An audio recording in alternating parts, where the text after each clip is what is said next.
Magandang araw mga kaibigan. Pag-usapan naman natin ngayon ang Maharlika Investment Corporation. Ano na ang kanilang accomplishments? Meron na bang nag-invest?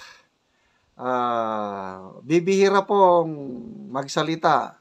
Bibihira po nating marinig itong presidente ng Maharlika Investment Corporation na si Mr. Rafael Consing Jr. So ngayon, mayroong article tungkol sa kanya. Nagsalita siya, kaya lang, parang masama pa ang dating. Parang lumalabas na pahiya ang Pangulong Marcos Jr. I don't know kung anong reaksyon ng palasyo dito sa news article na ito ng GMA News Online. Kasi sa tingin ko na parang nakakahiya sa Pangulo. So ito, ang title sa article, Did Marcos trips abroad result in Maharlika investments? Tanong. Siguro tinanong siya ng media. Anong sagot ng presidente ng Maharlika Investment Corporation? Wala pa. MIC chief says.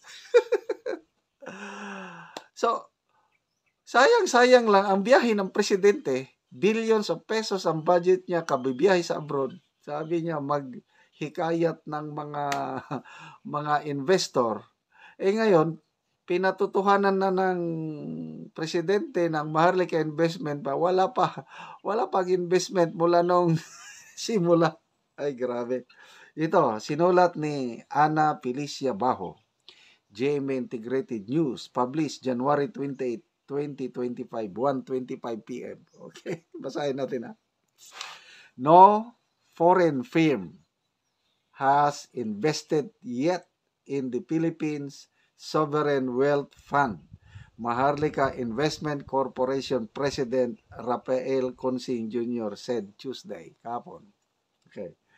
Wala pa, none yet, sabi niya. We haven't opened up ourselves up.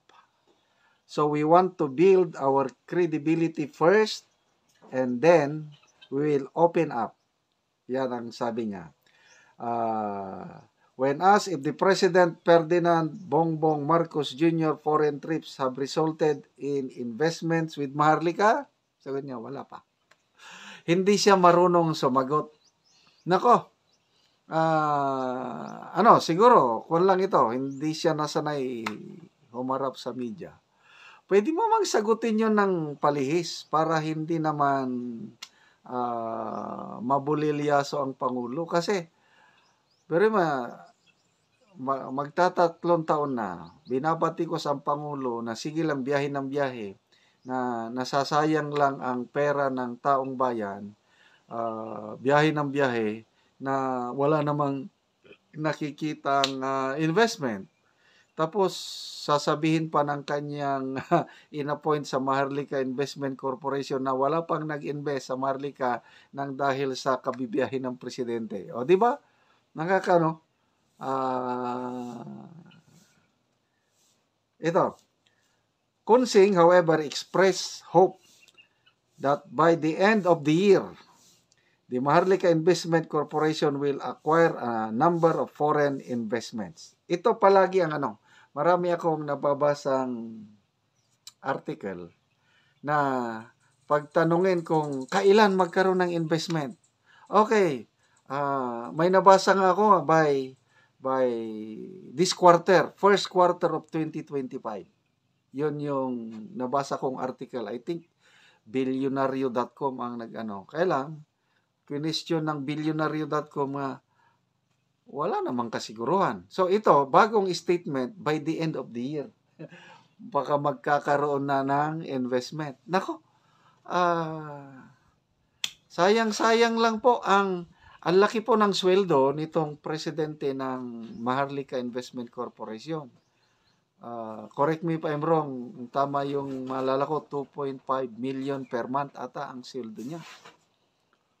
Plus yung other members ng board of directors at iba pa. Nako, pinasusildo natin itong mga government officials nito. Tapos wala namang return of investment.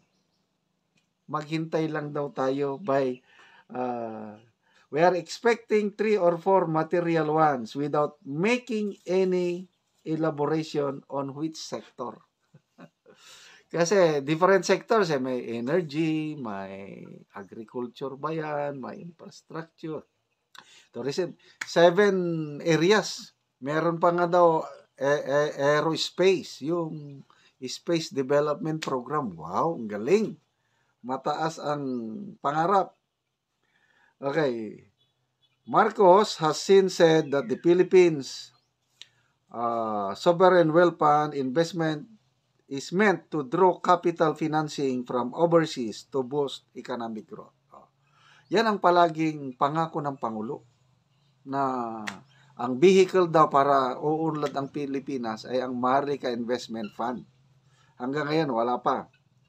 In his trips abroad, Marcos has been highlighting the Sovereign Wealth Fund, showing his administration's dedication to get sufficient funds for priority programs. Marcos signed into law Republic Act number 11954 or the Maharlika Investment Fund Act of 2023 with the aim to tap state assets for investment ventures to generate additional public funds. Magdadalawang taon na po ang batas. Meron na pong corporation, Maharlika Investment Corporation. So far, ang accomplishment lang ng Maharlika Investment Corporation is opisina, logo. Yun lang ang klaro na nagawa nila. Magto 2 years na. So, ano sa tingin nyo? Yung pera ng taong bayan, yung pera sa Land Bank, ilang billion yun? 50 billion plus Development Bank of the Philippines, 25 billion. Okay, so under the law, ang Maharlika Investment Corporation has an authorized capital stock of 500 billion. Laki. So, ano nang nangyari? Salamat.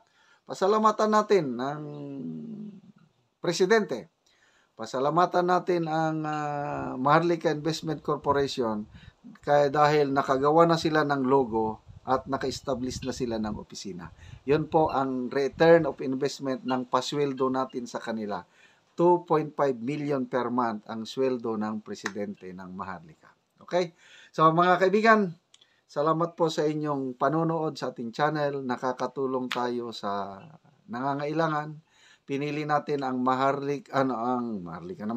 ang Talaandig Tribe ng Bukidnon. Tinutulungan natin sila housing program at saka livelihood program. Sa livelihood program is namimigay tayo sa kanila ng ayuda. Hindi yung ayuda ng mga kongresista. Ayuda in terms of yung teach them how to fish, not just give them fish. Nagbigay tayo ng lakatan seedling, saging lakatan. Tinuruan natin sila yung technology at binibigyan ng abono. So, salamat sa inyong tulong.